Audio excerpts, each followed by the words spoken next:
Assalamu alaikum. This is Brother Clifton Raheem Bradley, host of the Underground Railroad television show. And you might notice that the lights are dim in here. And they're dim intentionally because you know what? We appear to be regressing as a people, as a nation, as a world. And we're going to talk about what is going on in Palestine. Who is the Anti-Defamation League? Who is Netanyahu? How are the Palestinians being prosecuted? And this is a live television show. And you know what? And I'm going to quit talking to you. I got to tell somebody once this comes back. My guest said he would not come on this television show. He would not, unless he had a couple minutes to make an open statement. And you know what? I capitulated because I wanted his knowledge and I wanted him to share it with the audience. I give up. Please, Assalamu alaikum. Walaikum salam. Okay, introduce yourself. I give up. You said you wasn't coming on the show unless you could make an open statement. Okay. Yeah, my name is Olani Lewis. I'm a former EuroLeague professional basketball player that lived 26 years of my life in Europe, visited a lot of different countries, and basically where I got my education about a lot of different things, which I didn't receive here. Okay. Now, let's get to your opening statement because you said you wasn't coming on unless you can make your opening statement. Yeah, well, you know, a lot of people are afraid to talk about the situation, you know, vis-a-vis the job security, or they don't want to ruffle feathers or whatever. It's not a question of ruffling feathers or whatever. It's a question of the truth. And a lot of us, you know, we shriek from responsibility. We shriek from, you know, telling the truth, you know, to please or appease others. People are afraid to talk about Jewish people. They are they? Yeah, well, you got to look at, you know, it's not, we can say Jewish is not really a question of Jewish people, it's a question of Zionism. Let's put it like that. What is Zionism? You know what, I keep on hearing the word Zionism. What is Zionism? Basically it's an ideology founded by Theodor Herzl, a Hungarian-Austrian Jew. He wrote a paper or a pamphlet called Der Judenstaat in German, which means Jewish state or state for the Jews, in which he expressed his desire because of a lot of anti-Semitic things going on against the Jewish people, the pogroms in Russia. Wait a minute, I got a little ebonics now. You know what? I keep on hearing that word about anti-Semitic. I remember them calling Minister Farrakhan of the Nation of Islam anti-Semitic. I don't exactly know what anti-Semitic is. What are you talking about? Well, when you're talking about, you got to deal with two groups of people. You got both are Semitic, Arabs and Jews. The language they speak is Semitic. Okay. But when you say anti-Semitic, they termed that and they phrased it, they paraphrased it to say specifically that you are saying something derogatory towards Jews, which is not always the case. Semitic people are Semitic people are people of color, aren't they? Correct me. Yeah, well, you know, it deals with a whole different geographical thing. You got you know, you got Jews who've migrated from Africa. You know, you got Arabs who've migrated from different lands that, you see what I'm saying, came. So yeah, quite naturally, it's people of color. Okay, it's not the, you know, Ashkenazi that you see. So, you know what, man? That is a tragedy. Did you finish making the statement that you wanted to make? Because I don't want to get beat up over here. No, you're not going to get beat up. Okay. About Zionism is an ideal by Theodor Herzl, who wrote the paper, the Judenstaat, or pamphlet, the Judenstaat, in 1896. In 1897, you had the first World Zionist Conference in Basel, Switzerland. And there it was discussed. You had Zionist representatives from 30 different countries, industrialists, rich philanthropists, doctors, lawyers, politicians that met in Basel, Switzerland to for the first Zionist conference, which brought out the idea about a homeland for the Jewish people in what was then Palestine. Let me ask you something. You know what, man? Now, you are a researcher, okay? You can go back way further than me, but can you give us a basic idea of how this Palestinian Gaza thing, how did it occur? Because I can't go up to until 1947, but go ahead. Well, you have to, 48. You first you deal with the first Zionist conference in 1897, which established the Zionist platform, which was a state for the Jewish people in Palestine. And then you deal a few years later with World War I, 1914 to 1918, when you had Lord Balfour of England, who had contacts with certain Jewish organizations in Palestine and throughout Europe at the time, because at the time Palestine was part of the Ottoman Turk Empire, which stretched all the way to Yugoslavia, Greece, etc. It was vast. Iraq, Iran, all of these were up under the control of the Ottoman Turk Empire. Okay, but you know what? Once upon a time, that area was controlled. I'm not going to say controlled by the British. Was it controlled by the British? How did they take control, and why did they decide to relinquish it? First and foremost, in World War I, the Turks decided to fight with Germany. Okay, so during that period, all the territory that they had in the Middle East, it was under the Turkish Ottoman Empire rule. When Germany lost the war, all the territories of the Middle East, you're talking about Syria, you're talking about Iran, you're talking about Arabia, which wasn't Saudi Arabia then, but Arabia. You're talking about all the countries basically of the Middle East were divided up as the spoils of war between Britain, France, and the United States. And this is how the Saudi Arabia, Iran, Iraq were controlled by the British. The French took Lebanon, Syria. America had Iran, and dealt with a little bit with Saudi Arabia. Excuse me, I got to put a quick footnote out here. You know what? One of our producers, Elma Lucas, is in the hospital, and I spoke to her. She does a show called Elma and Company, and she said, "Just put your prayers out for her, for people. Put your prayers out." But she produces a great show. But prayers up. Yeah, she's a good sister. You know what? The British decided to give that up. Okay, and I want to ask you something. Was it right for the United Nations to make the decision that, we are going to give Palestine and Israel to the Ashkenazi Jewish people, our Jewish people? Was the United Nations right? Because from what I understand is there was negotiations, and what happened is the Palestinians walked away. First of all, was it right? Well, you look at it, and now if I'm leaving something out, please correct me. And I wouldn't say it was right or wrong, but they came in to try to ease the conflict. Okay. Because you had in '48 you had the Arab-Israeli war. Because the Arab countries came to help their brothers in Palestine who were literally being kicked out. That's what they call it, the Nakba, which in Arabic means the catastrophe, the great catastrophe.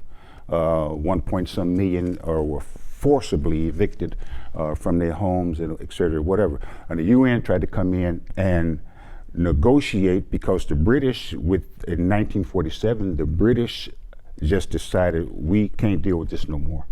And the reason for that, because of murders, sabotage, assassinations by the Jewish paramilitary groups.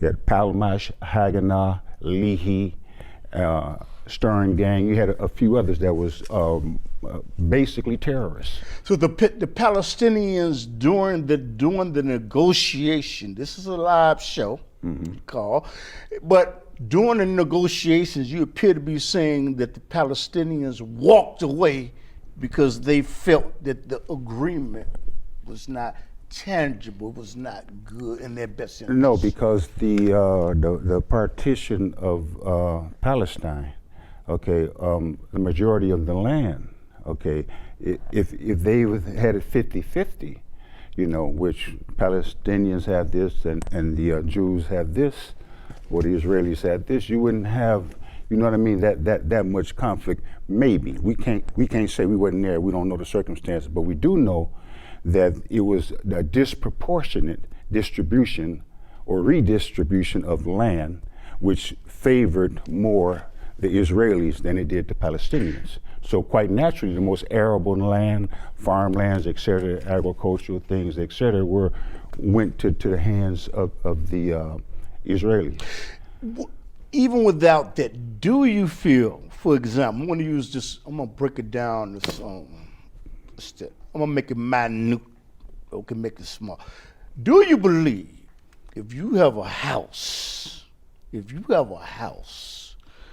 say one of these crew members say, you know what, I could take over the house because I ain't using their room, do you believe that I have the right to take your room that you are not using? Do you believe that do I have the right to do that? Not if it's my house. No, you don't. What would you do about that? Well, what they did about it, they went to war in 1948. No, I'm talking about your house. I'm saying if I attempt, I'm gonna come back. If I attempted to do that in your house, because one of my crew members gave me the power to say, "Damn it, we can move in. He ain't using the room anyway." What would you do about it? Would you be complicit, or would you be subservient, or would you compete? What would you do? I'm asking this for a reason. You will not live in my house without my permission. You don't come into my house and make your rules and regulations. This is my house. It's like, you know, your son move away. He didn't even want to come back, he wanted to bring his wife back. His wife can't be a wife in your woman's kitchen, and he can't be the man of your house. And okay, I get it. But now I'm going to bring it to another level. Did the United Nations have the right to partition a piece of land that Palestinians were living on for years and years and years? Did they have the right to do that? No. Just like I had a right to move into your room. Right. No. When you look at it and when you come from that standpoint, it's true. No, they didn't have the right to do it. The exception is that you're dealing with a perplexed situation. Come on, break it down to me. You have a people that have, once they rebelled, the Maccabees rebelled against the Roman, they were expelled. Some of them were taken to Italy. The rest of them, some stayed and the rest dispersed to different parts of Europe. Mainz in Germany, in between Germany and France is where they, were living. But to actually say, well, we're gonna partition this, we're gonna give you that, we're gonna give them that, I would say no. And you would say no. Would you say that the Palestinians are justified in battling to obtain land that they had originally after the out of Palestinians? Is it justified? I'm talking about the when you got historically, the land was both peoples lived in the land historically. Okay, now when you get back to diaspora. For example, when certain Jews were expelled or left or were taken into captivity in Rome or whatever, you just look at the census, 1922 census of the territory of Palestine under the British mandate. You had a population of 591,000 Palestinians or Muslims. You had 84,000 Jews, and the rest were Christians, 74,000 Christian, Druze, etc. The majority of people there were Palestinian. By you sitting making such a strong statement, would you say that the Palestinians are justified for their actions? Are they justified? I'm talking the justification of trying to take back something that's like me taking your bike. Are they justified? Are they out of order? No, well, morally, when you say justification, you would look at, without the political situation, you would look at the moral standard of justification, being justified morally because you were there. And the British are basically the ones that created the whole conflict. They secretly negotiated with Jews to form the Balfour Declaration in 1917. They lied to the Palestinians or the Turkish authorities who were there that they're going to control immigration and this and that. They weren't going to let a large influx, and all lies. It led up to a lot of things. Some of the most arable land there was taken from them and given to settlers. So you have a lot of complex things going on. As far as being justified, yes, they justified in taking a stance for their land, but you look at the political situation that came into play, first with the League of Nations, then with the United Nations, then you got to deal with Zionism as a whole. You're talking about rich, powerful people in different parts of the world. So the 6-day war was justified. Can you tell us a little? Can you? The 6 Days War in 1967 was an attempt to take back, the land which became Israel in 1948 from people who were mistreating another people. Let's put it like that. You got to bring in the system of apartheid, which was installed in South Africa in 45 and again in Israel at the same time. Say something. So you're talking about 75 years. Say this about South Africa. What's very interesting to me is a lot of people that don't read.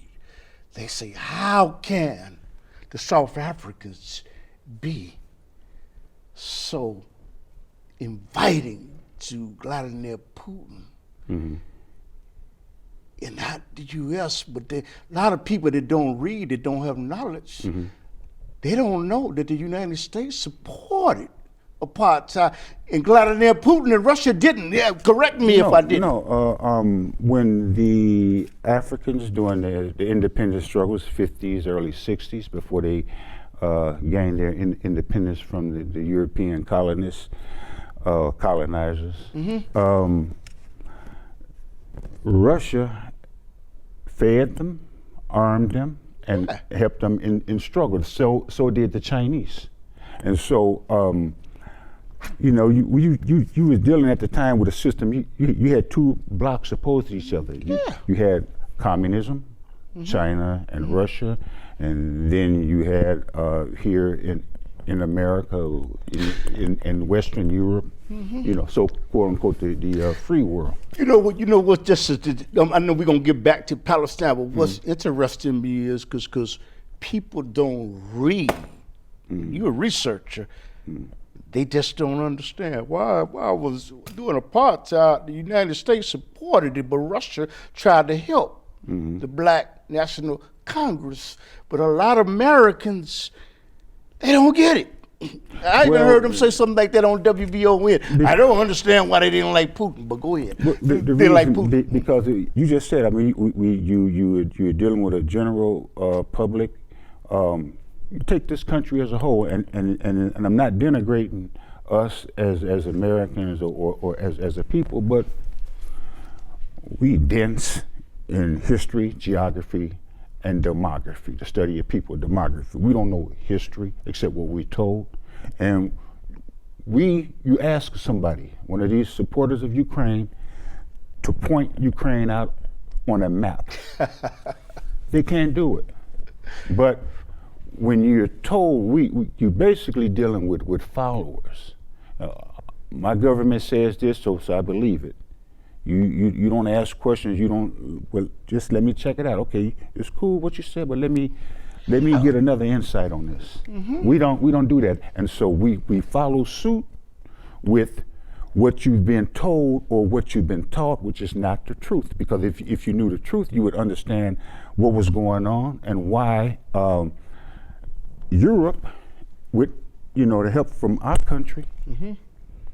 kept Africa in the state that it's in until today. You can't tell me that's the most richest continent in the world is poor. Mm-hmm.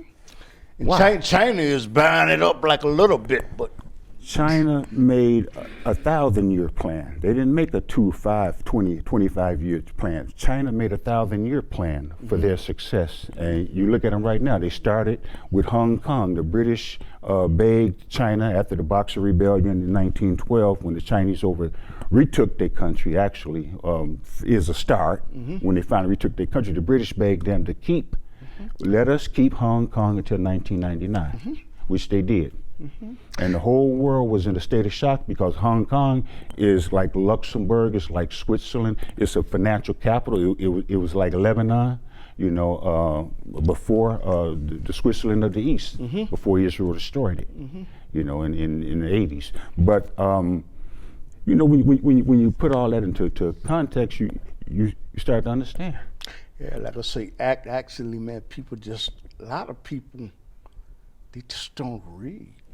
We don't read, we don't research. I had a friend that passed that does a TV show called Power Laid Man, mm-hmm. Dr. Lee Warren from Jamaica, mm-hmm. like yourself, mm-hmm. Zell, and he said that most of America, it's called the dumbing down of America.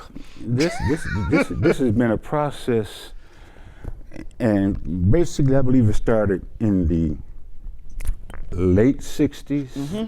early 70s on up, when you start seeing a lot of different things.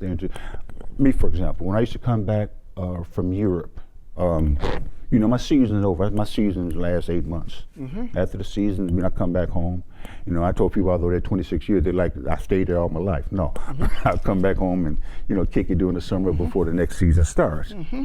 And I'm starting to see these different shows. The first thing I noticed is you got Jerry Springer, then you got Geraldo, and then I come back to the 90s, you got a show, the straight eye for the queer eye for the straight guy. Mm-hmm.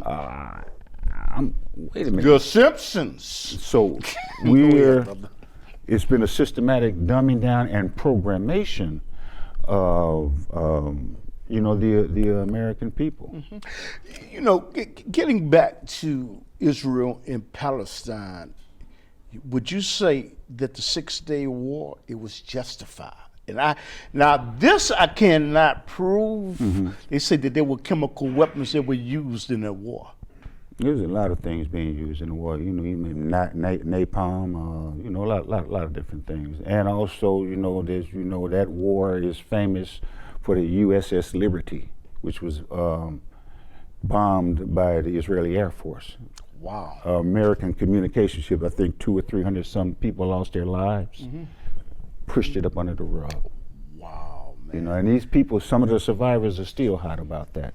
Wow. You go to certain sites, you see, you bomb a friendly ship flying American colors. Mm-hmm. Yeah, notice nobody is calling. They must be listening. You must be listening. I'm talking about you and that. You're listening intensely. You can't call, but we talk about that, man. The 6-Day War. I'd like to ask you something that right now, Israel the United States made the statement that they would recognize a government that is duly elected by the people in Palestine, but the Palestinian people chose to vote for Hamas leaders, but the United States appeared to contradict themselves, if I'm right or wrong. Yeah, well, you know, the United States classifies who they want and at will, who's a terrorist, who's not a terrorist. But they said they would recognize whoever the Palestinians. The will, the Palestinians will to decide their future, or who they wanted to elect as their government. Mm-hmm. And then the problem is you had to split with the Palestinian organization. You know, you got the brother, I can't think of his name right there. Talking about Yasser Arafat? Well, Yasser Arafat, the brother that took over after him. You know, when Yasser Arafat passed. Okay. I'm thinking Morsi, but that's when basically that's when the split happened, because you got the West Bank and you got Gaza. Mm-hmm. Okay. Which the West Bank, Ramallah, that's the office of the PLO, Palestinian Liberation Organization, and they Fatah, you know, their political wing, et cetera, et cetera. Hamas is an offshoot of that, because after the death of Yasser Arafat, I forgot what year it was, in 2000 something, it was like a split, okay? It's like the Black Panther Party split, one faction here, one faction there. And that's what happened with the PLO, they became Hamas. And see what people, you know, PLO was considered a terrorist group, but people don't know how and why they was formed. The same thing with South Africa, with the ANC, the African National Congress. Why did they come into existence? It is because they were living under oppression in a state of apartheid in their own country.